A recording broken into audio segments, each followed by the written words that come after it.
Double engine की सरकार की। हमने उनके गढ़ में उनकी छाती पे चढ़ के कांग्रेस का झंडा सतवारी चौक में लहरा दिया। कोशिश की कि लाल सिंह जी को मंच दिया जाए।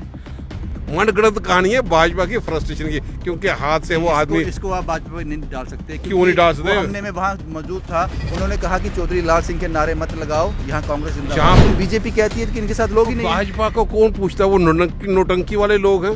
प्रशासन कहता है कि इतनी तादाद में लोग आ गए, हमारे पास बंदोबस्त नहीं था। वहाँ पे भाजपा का अध्यक्ष क्या कहता है, पहले किसी से पूछ तो लो।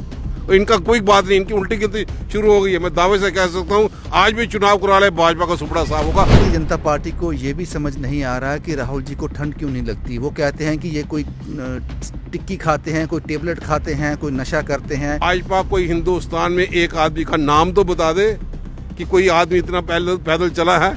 दिल से कहीं ऐसी बात नहीं थी। एक जगह रखते हैं सियासत में, उनका ये हमारे भाई हैं, उसमें कोई दिक्कत नहीं है कि भाजपा अपना इतिहास के पन्ने वो पलट ले। अब उनका यहाँ पे खरीदार कोई नहीं होगा। भारत जोड़ो यात्रा संपन्न हुई। लखनपुर से लेकर श्रीनगर तक 11 दिन लगे और इन 11 दिनों में रमन बल्ला साहब राहुल गांधी के बिल्कुल साथ साथ चलते रहे और इस यात्रा को आज संपन्न हुए। और आपको बता दूं, एक चीज़ में बता दूं कि ऐसे नेता हमें चाहिए जो ऑपोजिशन में भी रहें और जब सत्ता में आए तब भी ऐसे हों। कैसे? अभी ये श्रीनगर से आए हैं, अभी अंदर भी नहीं गए हैं, अपनी फैमिली से नहीं मिले। मैं गेट पे ही इनका इंतज़ार कर रहा था। इन्होंने कहा बहुत थका हुआ हूँ, फिर भी मैं आपसे बात ज़रूर करूँगा। आपका बहुत बहुत शुक्रिया रमन साहब, आपने हमें वक्त दिया। बहुत बहुत शुक्रिया। अब आप मुझे ये बताओ, भारत जोड़ो यात्रा का फीडबैक कैसा रहा? आप इसके साक्षी रहे हो, तो कैसा फीडबैक था? मैं समझता हूँ कि कन्याकुमारी से कश्मीर तक जो भारत जोड़ो यात्रा में राहुल जी का नेतृत्व में जो उनका मिशन था, जो उनकी भावना थी, उस सोच के साथ काफ़ी लोग जुड़ते चले गए। लेकिन हमने आंखों से अपने दृश्य देखा। बाकी जगह भी हम बातें यहाँ पे सुनते थे, देखते थे यूट्यूब में, दूसरी जगह पे, हालांकि कई मीडिया कवर नहीं करता था, लेकिन सड़क की लड़ाई थी। जैसे वो लखनपुर में उन्होंने प्रवेश किया और लखनपुर से जम्मू कश्मीर जो प्रॉक्सी वार से जूझता था, जो लोग आज तक ये समझते थे कि यहाँ पे सिर्फ उन लोगों की सत्ता यहाँ पे होगी, डबल इंजन की सरकार की। हमने उनके गढ़ में उनकी छाती पे चढ़ के कांग्रेस का झंडा सतवारी चौक में लहरा दिया। उनके गढ़ में 25 विधायक होने के बाद, एमपीज होने के बाद और लोगों पे जो जन विरोधी नीतियाँ थी, उसके बावजूद लखनपुर से वो यात्रा कश्मीर तक यहाँ पे पहुँची है। इतना बड़ी भीड़ थी, चाहे सतवारी हो चाहे लखनपुर हो, लोग खुद वहाँ से चल के यहाँ पे आए कि उस सोच का वो समर्थन करना चाहते थे कि जिस सोच को लेकर नफरत की दीवारें खड़ी करते हुए सियासी रोटियाँ सेकते रहे। हमने जम्मू कश्मीर में भाजपा का वो इतिहास देखा है कि सियासी रोटियाँ सेकने के बाद हर उस मरले पे जम्मू कश्मीर के अवाम को इन्होंने जख्म पहुँचाए। राहुल गांधी ने ये भी कहा, तब आप उनके साथ ही थे, उन्होंने कहा कि नफरत के बाजार में मैं मोहब्बत बेचने आया। बिल्कुल, मोहब्बत की दुकानें खरीदने वाले जम्मू कश्मीर का अवाम सिर्फ जम्मू में नहीं, कश्मीर में भारी तादाद में लोग उमड़ के आए। ये भीड़ को काबू नहीं कर पर से सुरक्षा व्यवस्था में वो पूरी तरीके से चरमरा गई। लेकिन स्थगित करने के बाद जब हमने पूरी प्रशासन के नोटिस में लाया, दूसरे दिन पुख्ता इंतजाम थे, राहुल जी उस मिशन में कामयाब हो गए और कन्याकुमारी से वो लक्ष्य हासिल करते हुए कश्मीर में वो यात्रा संपन्न यहाँ पे हुई है। आपने कहा कि जो सिक्योरिटी फोर्सेस थी वो इसको कवर नहीं कर पा रही थी, प्रोटेक्शन पूरी नहीं दे पा रही थी क्योंकि भीड़ इतनी ज़्यादा थी। लेकिन बीजेपी कहती है कि इनके साथ लोग ही नहीं। भाजपा को कौन पूछता है? वो नोटंकी वाले लोग हैं। घरों से निकलेंगे, जो लैंड रिट्रीव करने का सिलसिला पूंछ रजौरी पूरे इलाके में तबाही हाहाकार मची है, इसका जवाब भाजपा को देना पड़ेगा। भाजपा बुखला चुकी है क्योंकि उन्होंने सोचा था कि शायद जम्मू कश्मीर हिंदुस्तान में अहंकार में डूबे हुए हैं और अहंकार में कंस का भी नाश हुआ, रावण का भी नाश हुआ। और ये भाजपा के लोग, मैं समझता हूँ मुबारक के जरिए इनको मारने की ज़रूरत नहीं सियासी तौर पे। ये खुद अपने बोझ के नीचे खुद ही दब चुके हैं, नौटंकी करते हैं, उनकी फ्रस्ट्रेशन है, उनकी बौखलाहट है, वो अपना आप मानसिक संतुलन खो चुके हैं। जहाँ पे प्रशासन कहता है कि इतनी तादाद में लोग आ गए, हमारे पास बंदोबस्त नहीं था, वहाँ पे भाजपा का अध्यक्ष क्या कहता है, पहले किसी से पूछ तो लो। और इनका कोई बात नहीं, इनकी उल्टी गिनती शुरू हो गई है। मैं दावे से कह सकता हूँ आज भी चुनाव करा ले भाजपा का सुपड़ा साफ होगा। 25 विधायक इनके या एमपी, इतने प्राइम मिनिस्टर में आदमी बैठा हुआ और जम्मू कश्मीर में लोगों को तबाही के रास्ते पर गुजरना पड़े, बेरोजगारों को रोजगार कहीं पे नहीं। हमारी रियासत का दर्जा, सबसे ज़्यादा लोग तो आहत उससे थे, वो रियासत का दर्जा चाहते हैं। कश्मीर में भारी तादाद के लोग, इर्रेस्पेक्टिव ऑफ पार्टी एफिलिएशन, ये कोई कांग्रेस की यात्रा नहीं थी। राहुल जी ने कहा कि मेरे पूर्वज यहाँ से कश्मीर से यूपी में चले गए, लेकिन मैं आज महसूस करता हूँ मैं अपने घर में वापस सड़क से चलता हुआ लोगों की मुश्किलातें सुनते हुए वहाँ पर जा रहा हूँ। भारत जोड़ो यात्रा से कांग्रेस को आने वाले इलेक्शन में ये फायदा होगा कुछ? कांग्रेस को फायदा नुकसान की बात नहीं करती। कांग्रेस ने, राहुल जी ने सामने बताया कि ये मैं कांग्रेस की पार्टी के लिए नहीं कर रहा हूँ, ये देश हित की बात है, ये नेशनल एक मिशन है, ये नेशनल पद यात्रा है कि नफरत हम खत्म कर दें। उन्होंने कल भी अपने भाषण में कहा, उन्होंने कल भी कहा कि ये टेलीफोन कॉल के जरिए, जैसे मैंने अपनी दादी की बात सुनी, अपने पापा की बात सुनी, ऐसे टेलीफोन कॉल बंद होने चाहिए कि नॉर्मल सी रहे, भाईचारे के साथ रहे। वो उनका एक भावुक होते हुए वो एक भाषण था जो उन्होंने संपन्न किया। इतना पैदल चल के आना, भाजपा कोई हिंदुस्तान में एक आदमी का नाम तो बता दे कि कोई आदमी इतना पैदल चला है। राहुल जी ने वो इतिहास रचा, नौजवान साथी थे, निडर नेता थे, आंधी हो, बारिश हो, तूफान हो, कल बर्फबारी में भी उन्होंने बगैर छाता के भाषण दिया। ये भाजपा को समझ आ गई है कि अब सर पे कफन बांध के राहुल जी के नेतृत्व में हम सब उनके साथ हैं। प्रियंका जी ने भी जम्मू कश्मीर की धरती में वो भाषण किया। हम फ़ख्र महसूस करते हैं, हम तमाम उस अवाम का, जो लोग बच्चे हो, बूढ़े हों, बुज़ुर्ग हों, उन्होंने चलते चलते कदम के साथ कदम मिलाते हुए उस इतिहास में अपना नाम भी दर्ज करवाया। भारतीय जनता पार्टी को ये भी समझ नहीं आ रहा कि राहुल जी को ठंड क्यों नहीं लगती। वो कहते हैं कि ये कोई टिक्की खाते हैं, कोई टेबलेट खाते हैं, कोई नशा करते हैं, इस तरह की बयानबाजी भी की गई।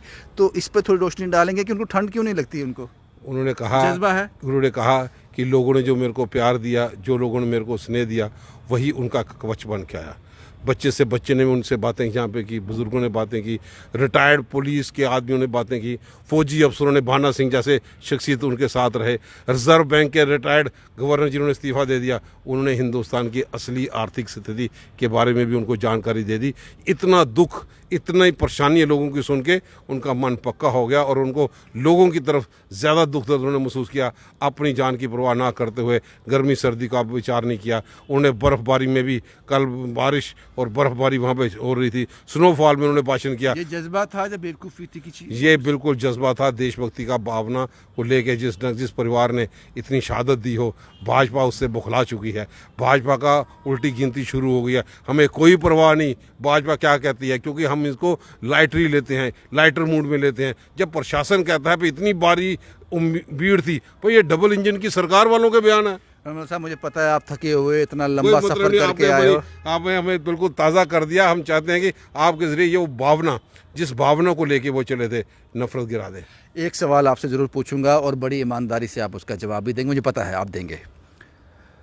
लखनपुर में चौधरी लाल सिंह वहाँ आए थे अपने लोगों के साथ, उनको मंच नहीं दिया गया। उसके बाद राहुल जी ने इसके लिए माफ़ी भी मांगी कि मुझे कोई ऐसी बात नहीं थी, कम्युनिकेशन गैप था लाल सिंह जी की। सब लोगों ने, मेरी उनसे बातचीत हुई, राहुल जी ने भी उनका समर्थन, उन्होंने राहुल जी की सोच का समर्थन करते हुए पार्टी में शामिल नहीं हुए थे, वो उसकी सोच में अपना पार्टिसिपेशन कंट्रीब्यूशन कर रहे थे। उन्होंने सोच पे अपनी बात यहाँ पे रखी। मंच देना नहीं देना, क्या वहाँ पे किस ढंग से क्या हालात है, वो कुछ देर से पहुँचे। लेकिन राहुल जी ने जब झटकी में या जजर कोटली में कहा कि हम उनके इस रोल को अप्रिशिएट करते हैं, अगर कहीं पे उनको हाथा होता है, कोई ऐसी कोई बात ही नहीं हुई।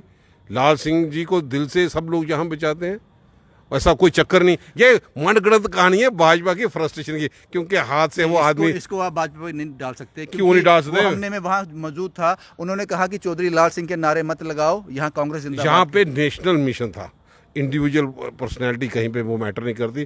उस मिशन को लेके चले थे और राहुल जी की सोच को समर्थन करते हुए लाल सिंह जी हो, कुछ लोग ऐसे हैं कांग्रेस में जो नहीं चाहते थे चौधरी लाल सिंह से। ऐसा कहीं पे बात नहीं। जब राहुल जी आ गए तो उसके सामने कोई ऐसा आदमी सोच भी रखता हो, उसका कोई मैंने नहीं करता। जब राहुल जी ने जज्जर कोटली में खुद कहा कि उसके समर्थन, कि हम उसके सोच को, जो उन्होंने हमारी इस भावना को लेके, जो हम नेशनल मिशन को लेके कि हम नफरत की दीवारें गिरा दें, मोहब्बत की दुकानें खोल पाएँ, उसका समर्थन उन लोगों ने, लाल सिंह जी ने भी किया, तो उन्होंने अप्रिशिएट किया।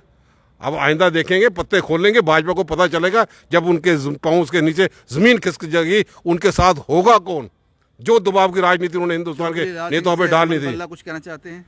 वो हमारा बड़ा भाई है, कोई ऐसी बात नहीं है। हम दिल से एक दूसरे के साथ, एक दूसरे वो, जब वो वक्त आएगा यहाँ पे हम मिलजुल के कलेक्टिवली फाइट कर रहे हैं, तो नफरत की ख़त्म करना। तो आज भाजपा पे वो लोग, बड़ी बड़ी रीजनल पार्टियों के लोग भी, तो वो भी तो वहाँ पे आए थे उनका समर्थन करने के लिए, पार्टी में थोड़ी शामिल हुए। लेकिन उन्होंने कहा ये जो सोच है, इस सोच को हम इसी के माध्यम से हिंदुस्तान को मजबूत कर सकते हैं। लाल सिंह जी ने भी उस ढंग के सोच का समर्थन किया। आपने कोशिश की कि लाल सिंह जी को मंच दिया जाए?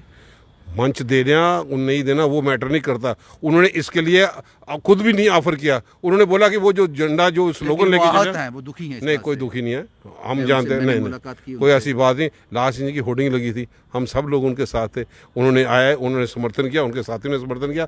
राहुल जी ने भी शुक्रिया किया, हम भी शुक्रिया करते हैं उनका। राहुल जी ने उसके लिए अपॉलॉजी भी दिया उन्होंने कहा भी अगर किसी जगह से उनको ये लगता है भी किसी हाथ ढंग से हुए क्या हैं। होगा, हाथ हुआ तो कोई ऐसी बात नहीं। अगर शिवसेना के दूसरे लोग आ सकते हैं तो वहाँ पे क्या देर से पहुंचे होंगे, पहुंच में ऐसी जगह नहीं थी, लेकिन आपको दिल लगता से है कहीं कि ऐसी लाल बात नहीं सिंह थी। एक जगह रखते हैं सियासत में, उनका सिंह ये एक हमारे भाई हैं, उसमें कोई दिक्कत नहीं है। ये लोगों को परेशानी है कि लाल सिंह जी जैसे नेता वो क्या करेंगे, वक्त बताएगा। हम सब लोग मिलजुल के, लेकिन ये बता दें कि भाजपा अपना इतिहास के पन्ने वो पलट ले।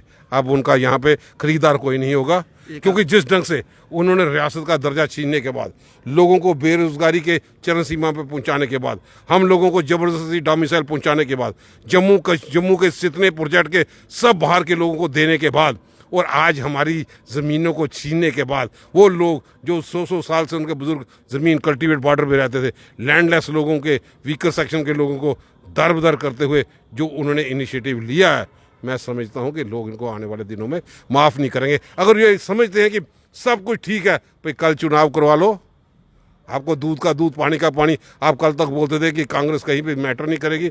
आज लखनपुर से लेकर कन्याकुमारी से लेकर कश्मीर तक, और वो कश्मीर जिन्होंने लोगों ने खुली बाहों से राहुल जी का इस्तेमाल यहाँ पे किया, लखनपुर में किया, जिस रास्ते से वो निकले थे, बुजुर्ग माताएं बहनें सब लोग उनको समर्थन करने के लिए, उस सोच करने की हौसला अफजाई उन्होंने की है। ये माने ना माने, लेकिन मैं बताता हूँ कि भाजपा को सतवारी चौक के गढ़ में हमने झंडे गाड़ दिए हैं। ये कुछ भी कर ले, 25 का सुपड़ा साफ होगा, लोग चुन चुन के बदला लेंगे डेमोक्रेटिकली। बटन दबा के आपने स्कूल भी बंद कर दिए, हमारे दर्जा भी छीन लिया, डोमिसाइल थमा दिया, RET टीचरों की हालत देख लो। आज जो जम्मू बेस्ड एम्प्लॉइज जो थे वो किस ढंग से धरने पे यहाँ पे बैठे हैं। कैजुअल लेक्चरर जो कैजुअल लेबरर थे, उनको किस ढंग से डंडों के जरिए गुजरना पड़ रहा है एक एक चीज़ का। लोग मिले हैं राहुल जी से, सारे लोग मिले हैं, बड़े बड़े फौजी अफसर भी उनसे जो पुराने थे वो भी मिले हैं। ओल्ड पेंशन की स्कीम की दवाई भी क्या रहा देते हैं। राहुल जी को आपसे शेयर करते होंगे, जम्मू कश्मीर आकर एंटर कर कश्मीर तक जाकर, जम्मू से गुजर कर कैसे लगा उनको? कन्याकुमारी से कश्मीर तक उन्होंने कल अपने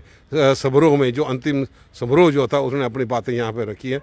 बहुत कुछ सीख रहा उन्होंने कहा। मैं एंजॉय भी किया उन्होंने, बर्फबारी में एंजॉय भी किया, वो तस्वीरें भी एंजॉय कश्मीर स्वर्ग की नगरी कहा जाता था। जब वो दुकान से इतना दूर फसल कर रहे, जब खेले भी, और वो कुदरत का एक आशीर्वाद उनको था कि जब वो भाषण दे रहे थे, कुदरत भी खुश थी। उन्होंने उस स्नोफॉल के जरिए उनको आशीर्वाद दिया और राहुल जी के हौसले बुलंद हुए। प्रियंका जी हमारे इलाके में आए।